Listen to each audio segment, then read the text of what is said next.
There is a tiny URL that you can access if you're, I'm sharing my screen right now, so you should all see a utilizing PBS Learning Media resources in your classroom title. And in the far right-hand corner, there's a tiny URL, which is PBS 12, 13, 15 Learning Media, where you can access a PDF of the slide deck. And for those of you that are just joining, I will say I have a tendency to tweak my slide decks right up until the minute I present. So you'll see there's a couple tweaks, and I will share the most recent version that you're looking at right now when we send out the recording of today's meeting. So are we recording, Nicole? Yes, we are. We are recording. All right, so I have 3:30, so I'm going to dive in and begin today's webinar. I just want, if you didn't hear that, I just want to give everybody a heads up that we are recording today's session. We are finding that teachers right now are very, very busy, and so we want to make sure that they have access to the content of today's webinar if they were not able to join us live. So we will be sharing this webinar recording with all of you. That's why we asked for you to pre-register, so we have your email addresses. And I would really encourage you to share this webinar if you found it to be valuable with your colleagues, so they also too can utilize the amazing resources within PBS Learning Media. So with no further ado, I'm going to jump right in. I will introduce myself formally in a moment, but my name is Lauren and I will be your host today. I'm joined by two of my colleagues from various IUs, as well as our PBS affiliate from WITF, and we'll introduce ourselves in a moment. In the meantime, I just want to start with some logistics to make sure that this webinar runs as smooth as possible. The first is I ask that you keep yourself muted throughout the webinar and use the chat for questions. My colleagues will be looking at the chat as I'm speaking and chiming in with any questions you have. Today's webinar is 45 minutes. I have about 30 minutes of content I'd like to provide and 15 minutes for question and answer. And so you might have a question about PBS Learning Media that I'm going to cover in the 30 minutes. So please know there's plenty of time for the nitty-gritty questions you have at the end of the webinar. But if at any point I'm moving too fast or you're having trouble seeing the screen or any of those, please don't hesitate to put them in the chat so that my colleagues can make me aware, because I'll be off here talking and sometimes I'm not aware if there are some tech issues behind the scenes. So please utilize the chat, which is found at the bottom of your screen. You are also welcome to use the raise hand feature too if you have a specific question. So with that being said, I do see a hand raised, so you're welcome to unmute yourself if you have a question. Or my colleagues, if you see anything in the chat. Okay, I'll continue then. So those are some basic logistics. Also, as I said, we will be recording the session and you will have access to it after today. So please don't feel the need to be taking tedious notes. You will have all access to this information as a follow-up. The other piece I just want to note before we get started is I will be moving between the Zoom screen that has the PowerPoint and also a web browser with the PBS Learning Media resources. So you have a couple choices as a participant in today's webinar. You are welcome to have two screens open, the screen with the Zoom and also the internet tab with PBS Learning Media.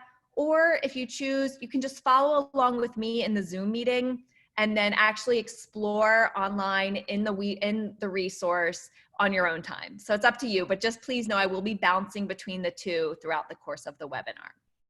So I'm just gonna pause for a moment. Were there any questions in the chat that I need to address before we get into content?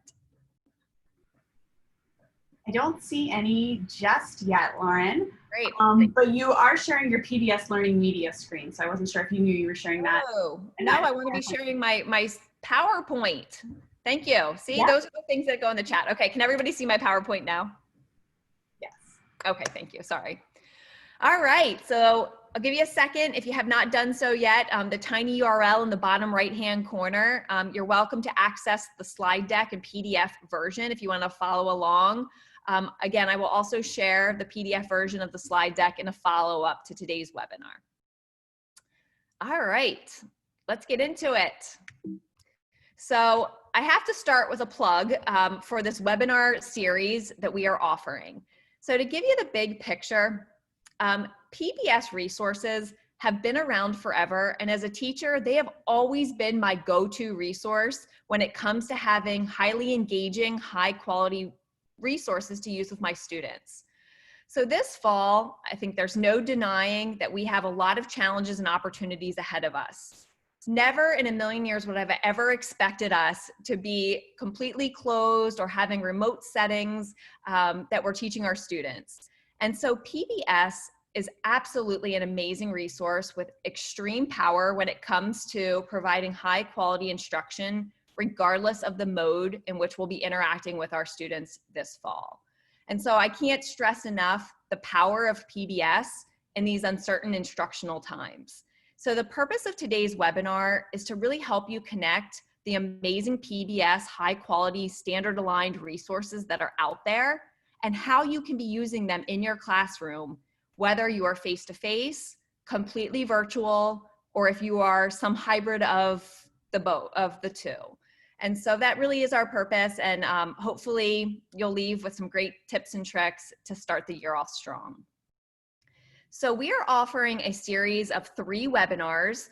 This is the second webinar in our series connected to PBS resources. Last week, my colleague Sue Voigt, who is one of the panelists today, hosted a webinar on integrating the on-air PBS programming with your curriculum. Today is going to focus on specifically the PBS Learning Media resources and how to use those in your classroom. Next week, my colleague Nicole will be hosting a webinar specific on social emotional learning and how PBS can support that. And I know that that's a really important topic and a great concern for many teachers entering school this fall. So you are welcome to join any of the webinars. We do ask that you pre-register, and I should share too that all of the webinars are recorded that you can access after today's webinar as well. I also want to share with you a little bit on how this partnership between PBS and the IUs developed. So in the spring, we had a lot of uncertainty as schools closed and teachers were required to kind of flip on a dime and provide virtual instruction. We also had a lot of inequity issues this spring where students did not have access to the internet or access to technology to have meaningful, high quality learning experiences. And so PBS became an amazing resource and support for teachers this spring that provided offline learning and high quality resources. The partnership was so successful that over the summer, we've really worked to continue this partnership into the fall. These webinars are a child of that partnership. So today, our webinar is led by 3 intermediate units, intermediate unit 12, 13, and 15. We have also partnered with our local PBS affiliate, which is WITF. There are 29 intermediate units across the state of Pennsylvania and 7 PBS affiliates. All across the state, these collaborative opportunities and partnerships are happening. So if you are a member of an IU that is not listed in this webinar down at the bottom of the screen, or if you are not a listener of WITF and you're in a different regional affiliate, please know that these types of partnerships are happening still. And I would just encourage you to reach out to your IU point of contact to see what kind of resources and supports are available for you. So I'm going to pause again. My IU colleagues, is there anything you wanted to add about the partnership that we've bridged between PBS and intermediate units? No, you did a great job, Lauren. Thank you. So I just felt like it was important for you to understand the background on how this came to be before we really get into the content. So I will be your host for the next 45 minutes. My name is Lauren Beal, and I work at Intermediate Unit 13, which is in the Lancaster-Lebanon region. And as I said earlier, we are part of the geographical reach of WITF, which is our PBS affiliate. I supervise curriculum and instruction, but my background, I spent many years as a high school and middle school science teacher, specifically focused on STEM education. So in our examples today, you'll definitely see my bias towards science, but please know that PBS Learning Media has resources that support all content areas and all grade levels. My colleagues that are also on this call helping to navigate the panel are Nicole Bond from IU12 and Sue Voigt from IU15. And as I said earlier, the three of us, just because of our geographical location, have really collaborated to offer this series of webinars. So before we get started, I would like for you all just to take a moment and reflect in the chat. At this point in time, I know we're a few weeks from, or maybe even just a week from school starting, what are your greatest hopes for teaching and learning this fall? So I'm going to, again, pause for a moment to give you time to reflect in the chat.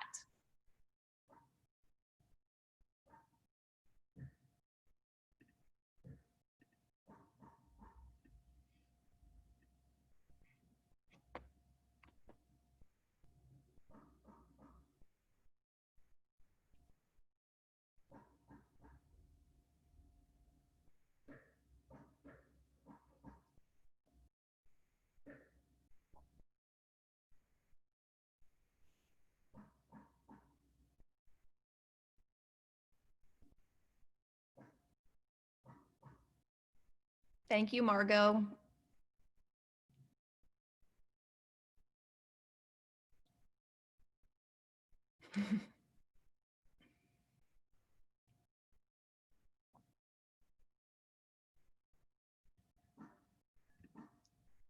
And make sure when you post in the chat that you're clicking from the drop down menu in two to all panelists and attendees, so that the messages don't just come to me. So we have our first hope, and the hope is breaking away from the standards and using more creative, hands-on lesson plans and project-based learning. I love that because I'm hearing a lot of fear on what does that look like in a remote or a blended setting. It is still possible, and I'm going to show you how to do that today. So awesome. Give you a few more minutes for anyone else typing their hopes for teaching and learning this fall.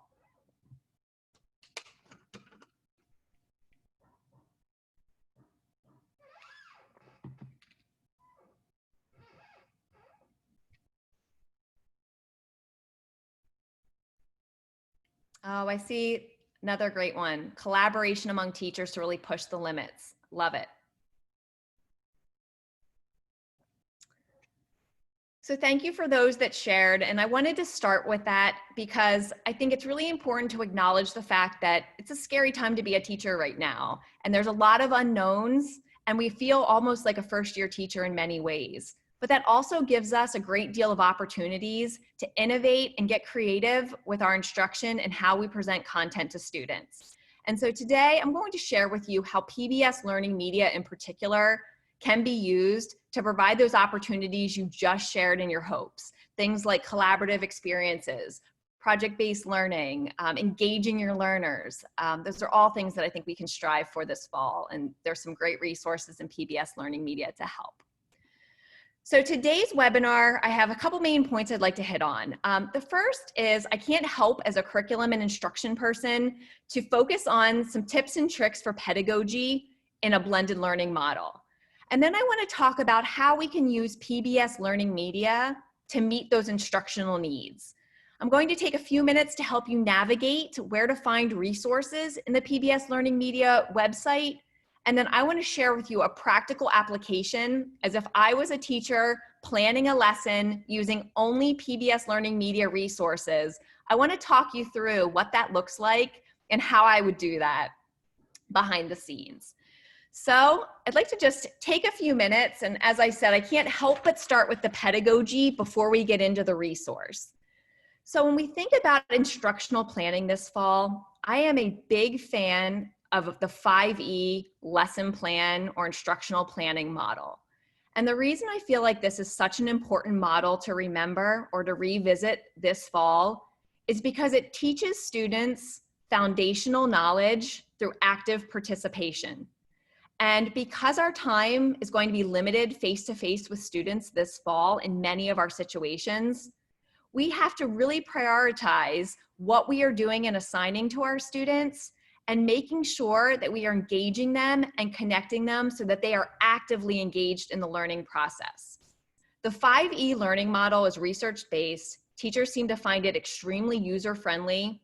And again, as we think about our innovative teaching practices that will need to be occurring this fall, the 5E lesson plan model or unit plan model is a great model to use. And so if you can indulge me for a few minutes, I'd like to just talk about each of these, and then we'll get into how PBS Learning Media has resources in each of these different areas. I should also note that the 5E instructional planning model, the power of the model is the incorporation of all of the 5Es. So this fall, as you are providing learning opportunities for students, I want you to be super intentional about making sure you have activities, assignments, resources that will make sure that students experience each of those 5Es as they are learning new content. Each of those E's may be a one-day lesson. It may be a 10-minute activity. The purpose, though, is the intentionality of making sure that all of the learning opportunities that you're providing work students through those 5Es. So let's begin with the engage phase. As you're planning instructional learning for students, it is critical that we hook our students early so that they want to learn more and they ask questions and are engaged and their thoughts are provoked before we get into any type of instruction. This is absolutely critical, whether students are remote, virtual, or face-to-face. So as you are planning a lesson or even a unit, I want you to think about how are you being intentional to hook and engage your students. That can be through the use of a video clip. It could be a video. It could be a reading article or a website. The whole idea is you want students to wonder, ask questions, and think about where they've experienced or have prior knowledge connected to that topic. After you've engaged students and given them that hook, the next thing to think about is how am I going to allow my students opportunities to explore and investigate around that topic? So if I've engaged students by sharing a video clip or maybe showing a photo of something and gotten them to ask some questions, now I want to give them time to try to make sense and answer their own questions. We as teachers typically skip right over that explore phase and get right into the explaining and giving our lesson or our lecture. That explore phase is critical in student learning because it allows kids to develop some context so that when you do provide instruction and explain a concept, they can make more sense of it because they have that context. The explore phase can be done through navigating a website. It can be done, again, through watching a video. There's many ways to allow students opportunities to explore. The next E in the 5E learning model is explain. This is where teachers are really, really good. How are we going to explain the content to students? Or better yet, allow students the opportunity to explain content to their peers. The next in the 5E model is elaborate. Where do we give students opportunities in that certain topic or lesson or content to actually elaborate on what they learned and apply it in new situations? Elaborate is where we do projects, we give kids real world problems to solve, or we ask kids to build or construct something. This is where we use project-based learning, or where we have kids create a video or create a podcast that, again, connects to what they've done, but now allows them to really demonstrate their knowledge in a unique way and apply their understandings. And the last of the 5Es as you're planning for the fall is to think about how you are going to evaluate student learning. How are you going to give kids opportunities to reflect? And how are you as the educator going to know your students truly have mastered the content that you have presented? The evaluate phase is more important than ever as students are working virtually or not face-to-face with you every single day. So I want you to be super intentional as you're planning this fall to think about how have I built in opportunities to evaluate my student learning so that when I do have them face-to-face, I have a good pulse on what my students know or where they're struggling so that I as the teacher can better remediate or answer those questions. So that's the 5E lesson plan model. And I wanted to start there because I think we need to start with the pedagogy and then share the resources that fit into that pedagogical model. So I'm going to, again, pause for a moment to see if there's any questions or anything in the chat before we get into actually the resources to support each of those 5Es.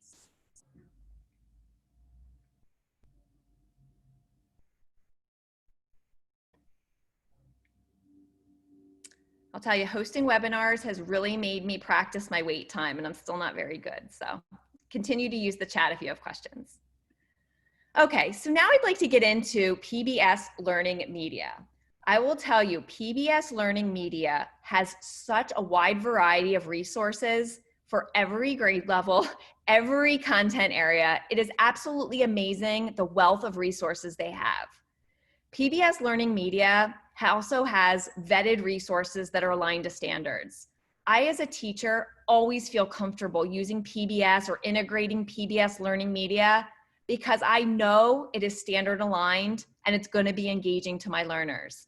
What I learned in the last week's webinar with Sue is that PBS developers start with the content first and then figure out how to make their programming engaging to students. Whereas a lot of other resources look at the engagement piece first and then try to layer in the content. I, as an educator, really appreciate that about PBS Learning Media.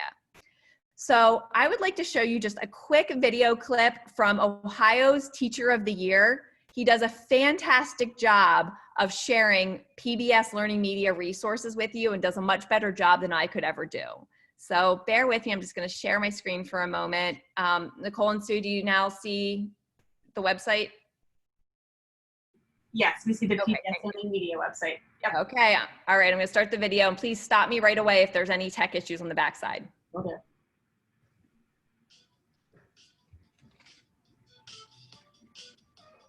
My name is Kevin Cornell, aka Mr. C, and I'm Ohio's 2016 Lead PBS Digital Innovator.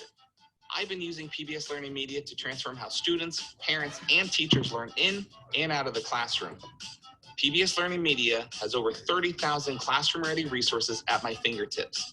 Videos, images, songs, and interactive lesson plans. And because it's PBS, I know and trust that the resources have been vetted and curated and are appropriate for students and teachers to use. PBS Learning Media allows me to find videos and content to support my educational programming. Whether I'm creating a video to share online or I'm on stage presenting to a large group of students, PBS Learning Media is my first stop as I look for information to help me better understand and address STEM concepts. If you haven't done so yet, head over to PBS Learning Media and create a free account in just a few easy steps. Once you have your account activated, you can search, save, and share content with ease. I'm currently working on a project to learn about non-Newtonian fluids like oobleck. With a simple search, I have tons of oobleck results at my fingertips. The number of search results is fantastic, and I can easily filter the content and narrow my search right over here on the left-hand side of the page. I can search by grade, subject, resource type, language, and even accessibility. This really allows me to focus and dig down deep to locate specific materials on a desired concept.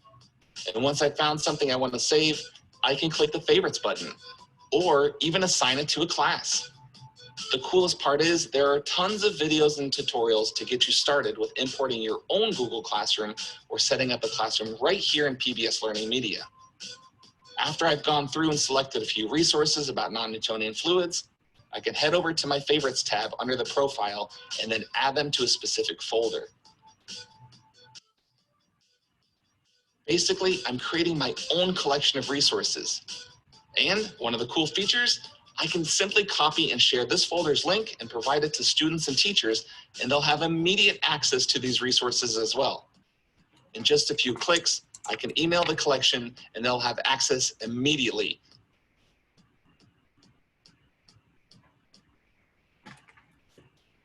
Additionally, many resources have support materials that can further enhance the lessons and the activities that I've selected. It's all at my fingertips and it's so easy to incorporate.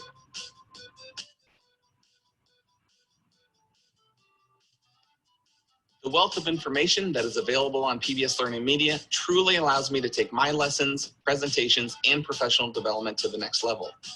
I think you should give it a try. This free resource is amazing, and the platform will transform the way you engage with your students in your class.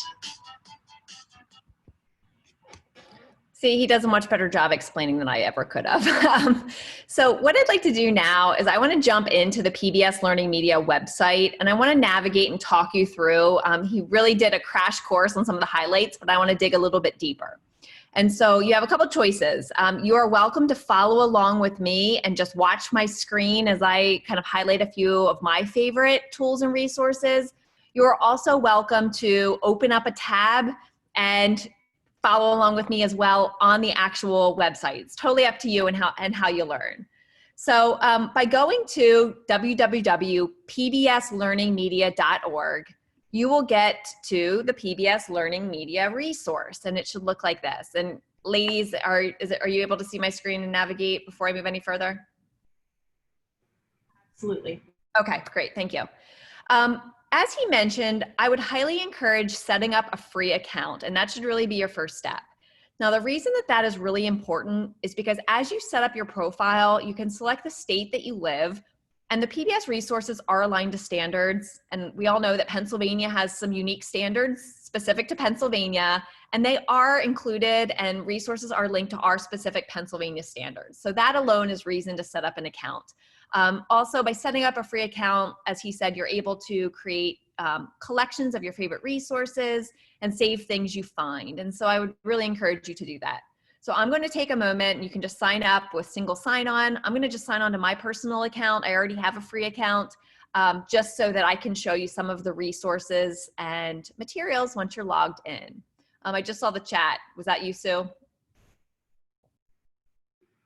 That was Nicole. She was reminding everyone that we are going to be recording later to all of the registrants. If you need to pause, if Lauren is going too fast.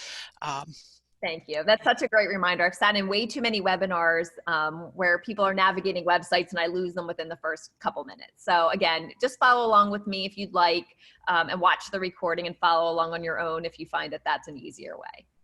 So I just logged into the free account, which I've set up previously, and I know I'm logged in because my name appears in the right corner. So with PBS Learning Media, you have a couple options for searching. And as I said, there is a wealth of resources and a variety of resource types that can be almost overwhelming. But I will tell you that they have some great search features that allow you to really narrow down and hone in to exactly what you are looking for. So as I said earlier, once you create your profile, you're able to search by standards specific to your state.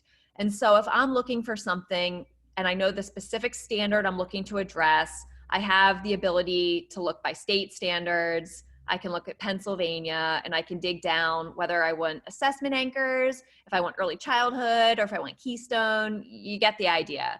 I also have the ability to select grade levels and even do a keyword search. And that was up here in the standards tab. If I don't know the specific standard I'm searching for, but I know I'm a 7th grade or a middle school science teacher, I also can search by grade and I can search by subject. And I want to pause for a moment here. I'm in the subjects tab. This just hopefully gives you perspective on the amount and quality of resources that are available. You will see there, I would be hard pressed to find a content area that doesn't have some sort of PBS Learning Media resource. And so at any point by subjects, I can search if I'm a life science teacher or if I'm an Algebra 1 teacher, I can search by my specific subject. I also want to note the professional development resources that are available for educators. I have found these to be a tremendous resource for myself and my professional growth that you definitely can check out that are educator specific. Okay, at any point you always can click on, I want to call it a meatball, but I'm not sure if that's the tech name for the logo in the corner. But at any point, you always can click on the PBS Learning Media icon, and it takes you back to the home page. If, let's say, I just know the topic I am teaching and I want to see what resources are available, I don't have to worry about going by subject, grade, and standard. I can simply just, in the Search Classroom Research tab, Resource tab, type in my topic. So let's say I want to teach a lesson on habitats. Once I click the search, I now have the ability to narrow it down by grade level, subject area, and the type of resource that I'm looking for. I also have the ability to search by language, search by resources that have audio, captions, transcripts, allow for flexibility in the way that a student navigates.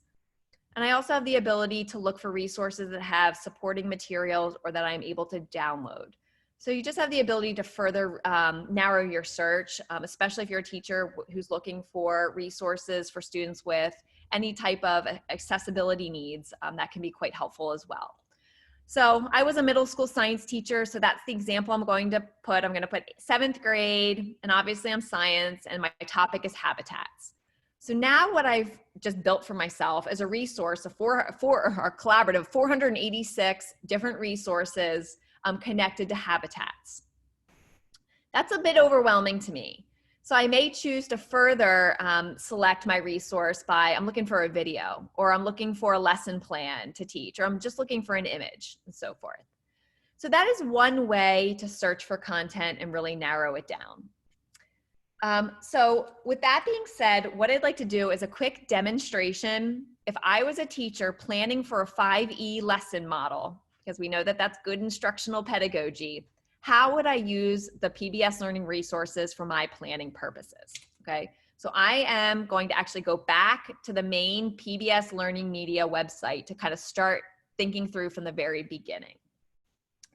So I am going to take the persona of a middle school life science teacher for my planning purposes.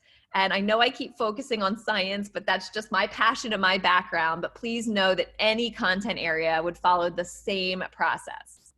So what I'm going to do is I'm looking to create a lesson for my students in a blended learning model that utilizes the PBS Learning Media resources, but also acknowledges the importance of thinking through and incorporating activities that fall in the 5E model. So I'm going to go under subjects, and I'm going to click life science. And I'm just showing you a different way to find resources. I am doing a unit on ecology, specifically on food webs. So I could have easily just typed in food webs on that very open page. I just wanted to show you another way to navigate. A few more steps, but okay. And I am a middle school teacher, so I'm going to select 8th grade. So what I now have is a list of resources connected to food webs that are specifically grade appropriate for my 8th grade learners. Now, I want to think through the 5 E's, and we know the first of the 5 E's is engage. So I want to think about what resources can I use to really hook and excite my students to want to learn more. And right off the top of my head, there are 2 great types of resources that would be great for engaging my learners. And the first is video. If I could find a great video clip that would be of high interest to my students, that would be a great way to set up that hook and want them to learn more about the topic. I also, under type, might select an image. Are there any interesting images that I might use to engage my learners? When I click on image, an open media gallery, here's some really cool graphs. Maybe that's what I want to use for my engage. Regardless, there's lots of resources under the types that I could use to really hook my learners. What I love about the video content, if that's what I chose to use, a video section for my engage, what I love is that there's no commercials, there's no worry as within YouTube where there's ads popping up or other content appearing on the side. I know it's safe and secure for my students to see that small video clip, okay? So let's say I decided for engage, I'm going to show my students these graphs and get them to ask some questions around what the graph is showing. So now I've hooked them, I've engaged them, I've activated their prior knowledge, and now I'm ready to get into the explore phase. Again, under types of resources, PBS Learning Media has some great resources that would allow my students to explore a concept. One that comes to mind is the web page. The web page feature, by clicking on that, has now vetted websites for my students specifically connected to food webs that I could give to my students to further explore. So as a teacher, I may assign my students several different websites to explore with a couple questions in mind for them to answer. Now, not only have I hooked them and got them wanting to learn more, I've given them open exploration time, but I've limited it to resources that have been vetted by PBS. Maybe in the explore phase, I want to instead assign my students a collection to review. PBS has created these collections of resources with a whole bunch of topics connected to food webs for 8th grade learners. So I might have my students take some time on their own and explore the resources in a collection.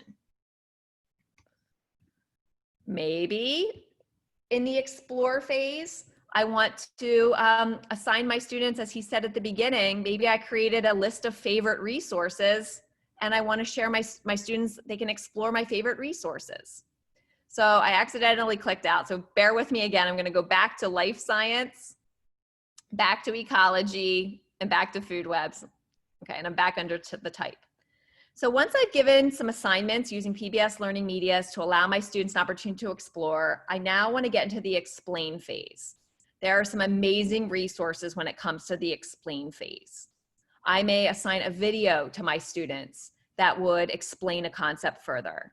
I might want to provide an interactive lesson. If you take nothing else from today's webinar, the interactive lessons are phenomenal. So an interactive lesson, if I click on this and I launch it, works students through a structured web quest that is extremely user-friendly. It provides video content. It provides opportunities for students to take notes and save their work as they navigate through these interactive lessons. I am a huge fan of the interactive lessons, especially in the explain phase. It requires students to be actively engaged and participate as they complete the content. Maybe in the explain phase, I want to give kids an article. Bear with me. Maybe I want to give them an article to read, a document. Maybe again, I want to give them a web page to explore. Or maybe I, as the teacher, want to look at one of the many lesson plans that PBS Learning Media has, and I want to do this when I have my students face-to-face in the explain phase. The lesson plans are absolutely amazing. They give you all of the resources you need. They give you copies of the handouts. They tell you what to do to set up, and they give you all the vocabulary and specific step-by-step directions on how to facilitate the lesson. If you click on the procedure, it will tell you as the teacher the standards that it connects to and so forth. So the lesson plans can be great resources too when it comes to that explain phase. The next phase in the 5E learning model is elaborate. This is where we give kids opportunity to dig deeper into the content and apply. Maybe I'm giving my kids a project-based learning assignment and I'm having them go to PBS Learning Media and explore the web pages, the collections, the videos that are accessible here, because I know that this is safer than a giant open internet search. And I know that I can definitely funnel my students to resources that are vetted. Lastly, the last of the 5 E's is the evaluate phase. And in that, I may use some of the activities and assessments that are in the lesson plans, or I might use the responses throughout the interactive lessons to truly evaluate whether or not my students understood the content.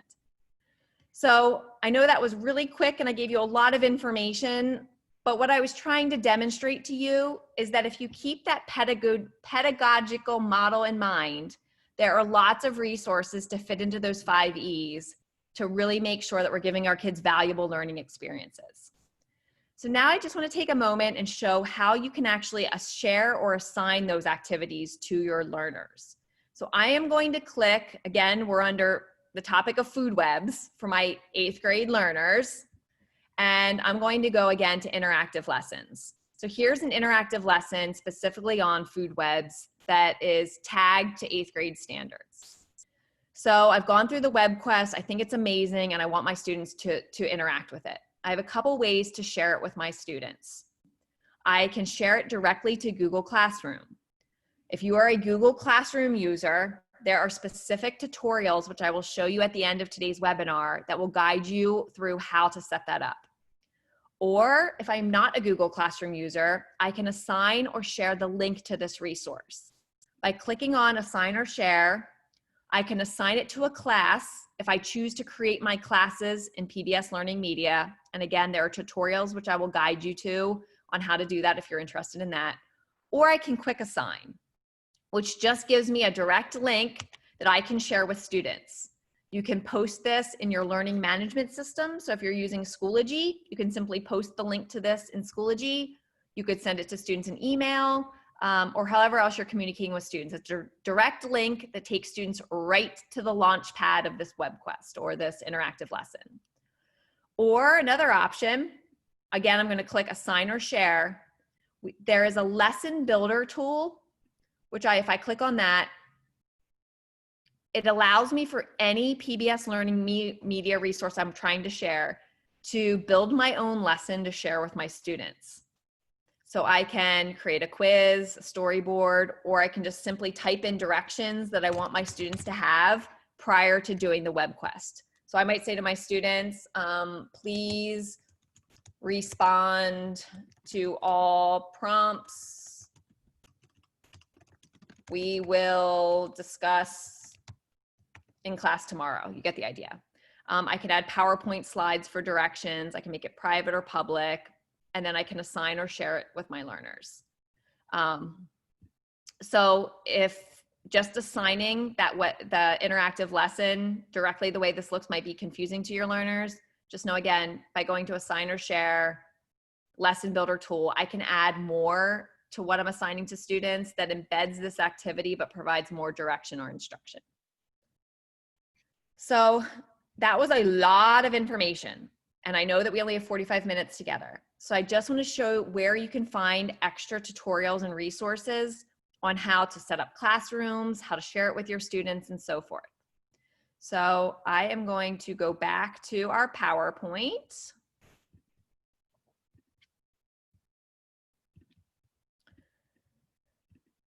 So PBS Learning Media has some amazing tutorials that are really short but provide you with great direction on how to do these activities. So if you go to, again, PBS Learning Media,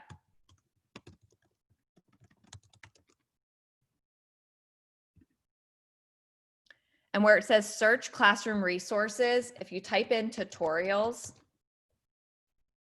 the very first link is PBS Learning Media tutorials. And I'm going to add this into the chat for anybody interested.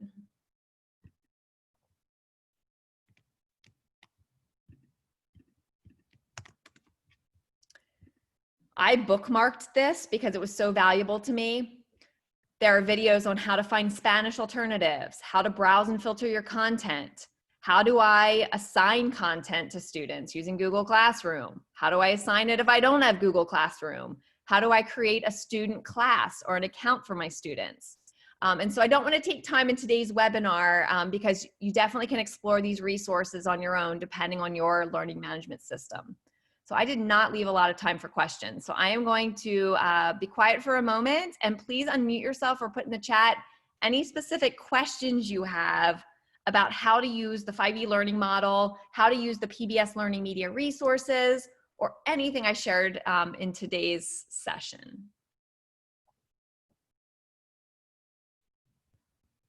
Stop sharing.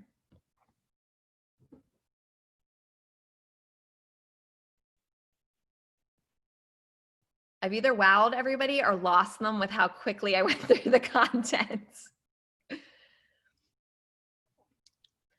So if you could entertain me for just a moment, in the last 2 minutes we have for today's webinar, in the chat, if you can go back to your hope that you identified at the beginning of the webinar. So I asked, what is your greatest hope for teaching and learning this fall? Based on what you just saw and the resources that are available through PBS Learning Media, I'd like you to just take a moment and reflect in the chat. How do you see PBS Learning Media resources helping to address your hope in the fall, or meeting the needs of your hope in the fall? So if you could just take a minute, I'd love to see your thoughts in the chat.